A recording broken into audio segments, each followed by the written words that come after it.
ओम सूर्याय नमः। हरे कृष्ण। प्यारे स्नेहीजनों, आप सबको मेरा प्यार भरा राधे राधे। आज हम सुनपान करेंगे रविवार व्रत कथा।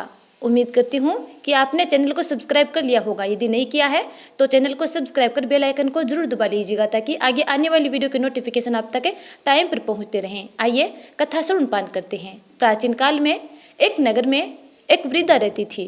उनका नियम था कि वह हर रविवार घर आंगन गोबर से लीपकर भोजन तैयार करती थी और सूर्य देव को भोग लगाकर ही भोजन करती थी।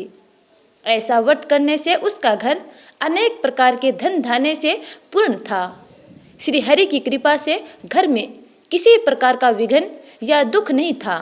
सब प्रकार से घर में आनंद रहता था। इस तरह कुछ दिन बीत जाने पर उसकी एक पड़ोसन, जिसके गौ का गोबर वह वृद्धा लाया करती थी, विचार करने लगी कि यह वृद्धा सर्वदा मेरे गौ का गोबर ले जाती है, इसलिए अपनी गौ माता को घर के भीतर बांधने लग गई। वृद्धा को गोबर न मिलने से रविवार के दिन अपने घर को न लीप सकी, इसलिए उसने न तो भोजन बनाया, न भगवान को भोग लगाया तथा स्वयं भी उसने भोजन नहीं किया। इस प्रकार उसने निराहार व्रत किया। रात्रि हो गई और वह भूखी सो गई। रात्रि में भगवान ने उसे सपन में दर्शन दिया और भोजन न बनाने तथा भोग न लगाने का कारण पूछा। वृद्धा ने गोबर न मिलने का कारण सुनाया। तब भगवान ने कहा कि माता, हम तुमको ऐसी गौ माता देते हैं जिससे सभी इच्छाएं पूर्ण होती हैं, क्योंकि तुम हमेशा रविवार को गौ के गोबर से लीपकर भोजन बनाकर मेरा भोग लगाकर खुद भोजन करती हो। इससे मैं खुश होकर तुमको वरदान देता हूँ। निर्धन को धन और बांझ स्त्रियों को पुत्र देकर दुखों को दूर करता हूँ तथा अंत समय में मोक्ष देता हूँ। सौपन में ऐसा वरदान देकर भगवान तो अंतर्धान हो गए और वृद्धा की आंख खुली तो वह देखती है कि आंगन में एक अति सुंदर गौ माता और उसका बछड़ा बंधा हुआ है। वह गाय और बछड़े को देखकर अति प्रसन्न हुई और उसको घर के बाहर बांध दिया और वहीं खाने को चारा डाल दिया। जब उसकी पड़ोसन वृद्धा ने घर के बाहर एक अति सुंदर गौ माता और बछड़े को देखा तो द्वेष के कारण उसका हृदय जल उठा और उसने देखा कि गाय ने सोने का गोबर किया है, तो वह उस गाय का गोबर ले गई और अपनी गाय का गोबर उसकी जगह रख गई। वह नित्य प्रति ऐसा ही करती रही और सीधी सादी वृद्धा को इसकी खबर नहीं होने दी। तब सर्वव्यापी ईश्वर ने सोचा कि चालाक पड़ोसन के कर्म से वृद्धा ठगी जा रही हैं, तो ईश्वर ने संध्या के समय अपनी माया से बड़े जोर की आंधी चला दी। वृद्धा ने आंधी के भय से अपनी गौ माता को भीतर बांध दिया। प्रातःकाल जब वृद्धा ने देखा कि गौ ने सोने का गोबर दिया तो उसके आश्चर्य की सीमा न रही। वह प्रतिदिन गौ माता को घर के भीतर ही बांधने लगी। उधर पड़ोसन ने देखा कि बुढ़िया गौ माता को घर के भीतर बांधने लगी है और उसका सोने का गोबर उठाने का दावा नहीं चल रहा है, तो वह ईर्ष्या से और अधिक जल उठी और कुछ उपाय न देख पड़ोसन ने उस देश के राजा की सभा में जाकर कहा, महाराज, मेरे पड़ोस में एक वृद्धा के पास ऐसी गौ माता है जो आप जैसे राजाओं के लिए योग्य है। वह नित्य प्रति सोने का गोबर देती है। आप उस सोने से प्रजा का पालन करिए। वह वृद्धा इतने सोने का क्या करेगी? राजा ने यह बात सुनकर अपने दूतों को वृद्धा के घर गौ लाने के लिए आज्ञा दे दी। वृद्धा प्रातः ईश्वर का भोग लगा भोजन ग्रहण करने जा रही थी कि राजा के कर्मचारी गौ को खोलकर ले गए। वृद्धा काफी रोई चिल्लाई, किंतु कर्मचारियों के समक्ष कोई क्या कहता। उस दिन वृद्धा गौ के वियोग में भोजन न खा सकी और रात भर रो रोकर ईश्वर से गौ माता को पुनः पाने के लिए प्रार्थना करती रही। उधर राजा गौ को देखकर बहुत प्रसन्न हुआ, लेकिन सुबह जैसे ही उठा सारा महल गोबर से भरा दिखाई देने लगा। राजा यह देखकर घबरा गया।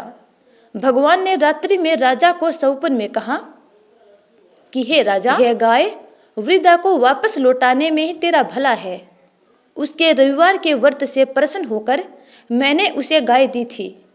प्रातः होते ही राजा ने वृद्धा को बुलाकर बहुत से धन के साथ सम्मान सहित गऊ बछड़ा लौटा दिया। उसकी पड़ोसिन को बुलाकर उचित दंड दिया। इतना करने के बाद राजा के महल से गंदगी दूर हो गई। उसी दिन से राजा ने नगर वासियों को आदेश दिया कि राज्य की तथा अपने समस्त मनोकामनाओं की पूर्ति के लिए रविवार का व्रत रखा करो। व्रत करने से नगर के लोग सुखी जीवन व्यतीत करने लगे। कोई भी बीमारी तथा प्रकृति का प्रकोप उस नगर पर नहीं होता था। सारी प्रजा सुख से रहने लगी। हे सूर्य नारायण, जिस प्रकार आपने उस वृद्धा और संपूर्ण प्रजा की मन इच्छा पूर्ण की, वैसे ही अपने सब प्यारे भक्तों की मंगल कामनाएं पूर्ण करना। अब सुनते हैं गणपति बप्पा की कथा। उसके बाद सुनेंगे सूर्य चालीसा। एक बुढ़िया माई थी जो नेत्रहीन थी। बुढ़िया माई के एक बेटा और बहू थे। बुढ़िया माई हर रोज गणपति बप्पा की आराधना किया करती थी। एक दिन उसकी भक्ति से प्रसन्न होकर गणपति बप्पा प्रकट हुए और बोले, बुढ़िया माई, मैं तेरी भक्ति से अत्यंत प्रसन्न हूँ। तू जो चाहे सो मांग सकती है। तब बुढ़िया माई ने कहा, हे गणपति बप्पा, मैं क्या मांगूं और कैसे मांगूं? मुझे तो मांगना नहीं आता। तब गणपति बप्पा ने कहा कि आप अपने बेटे और बहू से जाकर पूछ लो, उसके बाद मांग लेना। तब बुढ़िया माई अपने बेटे के पास गई और बेटे से पूछा। तब बेटे ने कहा, माँ, तू धन मांग ले। उसके बाद बुढ़िया माई अपनी बहू के पास गई और बहू से पूछा। बहू ने कहा, माँ जी, नाती और पोते मांग लो। बुढ़िया माई ने सोचा, ये दोनों तो अपने मतलब की मांग रहे हैं, मुझे अपनी पड़ोसिनों से जाकर पूछना चाहिए। तब वह अपनी पड़ोसिनों के पास गई और उनसे पूछा। तब पड़ोसिनों ने कहा, बुढ़िया माई, तू क्यों धन मांगे, क्यों नाती और पोते मांगे? तू तो थोड़े दिन ही जिएगी, इसलिए अपने नेत्रों की रोशनी मांग ले, जिससे तेरी बची हुई जिंदगी आराम से कट जाएगी। तब बुढ़िया माई ने सोचा, मुझे अपने मतलब की भी मांगनी चाहिए और अपने बेटे और बहू के मतलब की भी मांगनी चाहिए। दूसरे दिन बुढ़िया माई गणपति बप्पा के पास गई और बोली, हे गणपति बप्पा, यदि आप मेरी भक्ति से प्रसन्न हैं तो आप मुझे 84 करोड़ का महल दे, सोने के खंभे दे, सोने के कटोरे में दूध पीते हुए नाती और पोते दे, संपूर्ण परिवार में सुख दे, अमर सुहाग दे, निरोगी और कंचन जैसी काया दे और अंत में मोक्ष दे। गणपति बप्पा मुस्कुराए और बोले, बुढ़िया माई, तूने तो मुझे ठग लिया, किंतु जा, तूने जो कुछ मांगा है सब कुछ वैसा ही मिलेगा। यह कहकर गणपति बप्पा अंतर्ध्यान हो गए। बुढ़िया माई ने जैसे ही अपनी आंखें खोली तो देखा जो बुढ़िया माई ने मांगा था सब कुछ वैसा ही मिला। हे गणपति बप्पा, जिस प्रकार आपने बुढ़िया माई की मन इच्छा पूर्ण की, वैसे ही अपने सब प्यारे भक्तों की मंगल कामनाएं पूर्ण करना। अब सुनते हैं सूर्य चालीसा। कनक बदन कुंडल मकर, मुक्ता माला अंग, पद्मासन स्थित ध्याये शंख चक्र के संग। जय सविता जय जयति दिवाकर, सहस्त्रांशु सप्ताश्व तिमिर हर। भानु पतंग मरीचि भास्कर, सविता हंस सुनूर विभाकर। विवस्वान आदित्य विकर्तन, मार्तंड हरि रूप विरोचन। अंबर मणि खग रवि कहलाते, वेद हिरण्य गर्भ कह गाते। सहस्त्रांशु पर द्योतन कही कही, मुनिगण होत प्रसन्न मोदल ही। अरुण सैदृश सारथी मनोहर, हांकत है साता चढ़ी रथ पर। मंडल की महिमा अति नारी, तेज रूप केरी बलिहारी। उच्च श्रवा सैदृश है जोते, देखी पुरंदर लज्जित होते। मित्र मरीचि भानु अरुण, भास्कर सविता सूर्य अरग। खग कलिहर पूषा रवि, आदित्य नाम लय, हिरण्य गर्भाय नमः कही के। द्वादश नाम प्रेम सो गावे, मस्तक 12 बार नवावे। 4 पदार्थ सो जन पावे, दुख दारिद्र अग पुंद नशावे। नमस्कार को चमत्कार यह, विधि हरिहर को कृपा सार यह। सोवे भानु तुम ही मन लाई, अष्ट सिद्धि नवनिधि ते ही पाई। 12 नाम उच्चारण करते, सहस जन्म के पातक टरते। उपाख्यान जो करते तवजन, रिपु सो जमल हते सोते ही छन। छन सुत जुत परिवार बढ़तू है, प्रबल मोह को फंद कटतू है। अरक शीस को रक्षा करते, रवि ललाट पर नित्य बिहरते। सूर्य नेत्र पर नित्य विराजत, कर्ण देश पर दिनकर छाजत। भानु नासिका वास करहु नित, भास्कर करत सदा मुख को हित। ओट रहे परजन्य हमारे, रसना बीच तीक्ष्ण बस प्यारे। कंठ सुवर्ण रेत की शोभा, तिगम तेज से कांधे लोभा। पुषा बाहु मित्र पीठ हिम पर, तवष्टा वरुण रहम सूषण कर। युगल हाथ पर रक्षा कारण, भानुमान उर सरमम सुदर्शन। बसत नाभि आदित्य मनोहर, कटी में हंस रहत मन मुद भर। जंघा गोप्ती सविता बासा, गुप्त दिवाकर करत फुलासा। विवस्वान पद की रखवारी, बाहर बसते नित तमहारी।